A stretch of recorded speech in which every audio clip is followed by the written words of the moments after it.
বিশ্বকাপের প্রথম ম্যাচেই টানটান উত্তেজনাপূর্ণ এক লড়াই দেখল ভক্তরা। পাকিস্তানের বোলিং ফাঁদে পড়ে 150 রানের আগেই থমকে যায় ডাচ ব্যাটারদের রানের চাকা। জবাব দিতে নেমে শুরুটা দারুণ করলেও মিডল অর্ডারের ব্যর্থতায় সহজ ম্যাচ কঠিন করে তোলে পাক ব্যাটিং ইউনিট। সেখান থেকে ম্যাচ গড়ায় শেষ পর্যন্ত। নেদারল্যান্ডসের বিপক্ষে পাকিস্তানের এমন লড়াই এবং ম্যাচের ফলাফল নিয়ে বিস্তারিত জানবো রিপোর্ট। নানান জল্পনা কল্পনা ও নাটকীয়তার অবসান ঘটিয়ে অবশেষে আজ মাঠে গড়ালো 2026 বিশ্বকাপ টুর্নামেন্টের প্রথম ম্যাচে নেদারল্যান্ডসের বিপক্ষে মাঠে নামে পাকিস্তান ক্রিকেট দল, যেখানে টস হেরে আগে ব্যাটিংয়ে নামে ডাচ বাহিনী। ওপেনিংয়ে নেমে শুরুটা ভালোই করেছিলেন দুই ব্যাটার ম্যাক্সু দাউদ এবং মিচেল লেভিট, কিন্তু সেই ধারা বেশিক্ষণ ধরে রাখতে পারেনি তারা। চতুর্থ ওভারের প্রথম বলে দাউদকে ফিরিয়ে পাকিস্তানকে প্রথম সাফল্য এনে দেন সালমান মির্জা। এদিকে শুরু থেকে আগ্রাসী মেজাজে খেলতে থাকা মিচেল লেভিটকে বিদায় করেন মোহাম্মদ নওয়াজ। তিনি সাজঘরে ফিরে যাওয়ার আগে খেলেন 15 বলে 24 রানের ইনিংস। পরপর 2 উইকেট হারানোর ধাক্কা সামলে ধীরে সুস্থে খেলতে থাকেন কলিন অ্যাকারম্যান এবং ডিলিডে।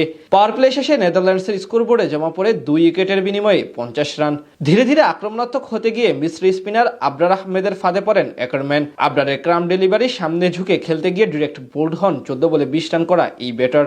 এরপর লিডের সঙ্গে যুক্ত হন ডাচ অধিনায়ক এডওয়ার্ডস। দুজন মিলে প্রথমে ইনিংস মেরামত করে ধীরে ধীরে রানের গতি বাড়ানোর চেষ্টা করেন, কিন্তু 13তম ওভারে বল করতে এসে আবারও দলকে ব্রেক থ্রু এনে দেন মোহাম্মদ নওয়াজ। এবার তার বলে লং অফে ক্যাচ দিয়ে বিদায় নেন 30 রান করা লিডে। খানিক পরে অধিনায়ক এডওয়ার্ডও সাজঘরে ফিরেন 29 বলে 37 রানের কার্যকরী ইনিংস খেলে।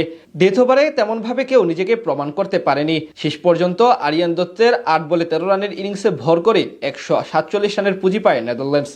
জবাব দিতে নেমে আজ শুরু থেকে আক্রমণাত্মক ছিলেন সাইম আইয়ুব। দ্বিতীয় ওভারে বেন বিগকে টানা 3 বলে 3 বাউন্ডারি হাঁকান এই ব্যাটার, তবে বেশিক্ষণ টিকতে পারেননি তিনি। তৃতীয় ওভারে আরিয়ান দত্তের মিডল লেন্থের ডেলিভারি উড়িয়ে মারতে গিয়ে মিড অনে ধরা পড়েন এই ব্যাটার। তার কাছ থেকে আসে 13 বলে 24 রানের ইনিংস। সাইম আইয়ুবের বিদায়ের পর এক প্রান্ত থেকে সাহিবজাদা ফারহান বাউন্ডারি মারার ধারা অব্যাহত রাখলেও 12 রান করে আরিয়ানের দ্বিতীয় শিকার বনে সাজঘরে ফিরে যান অধিনায়ক সালমান আলী আগা। পাওয়ার প্লেতে পাকিস্তানের স্কোরবোর্ডে জমা পড়ে 61 রান। এদিকে সাহিবজাদা এক প্রান্ত থেকে চালিয়ে খেললেও অন্য প্রান্তে ধীরগতিতে ব্যাট চালাতে থাকেন বাবর আজম। শেষ 10 ওভারে পাকিস্তানের প্রয়োজন ছিল 58 রান।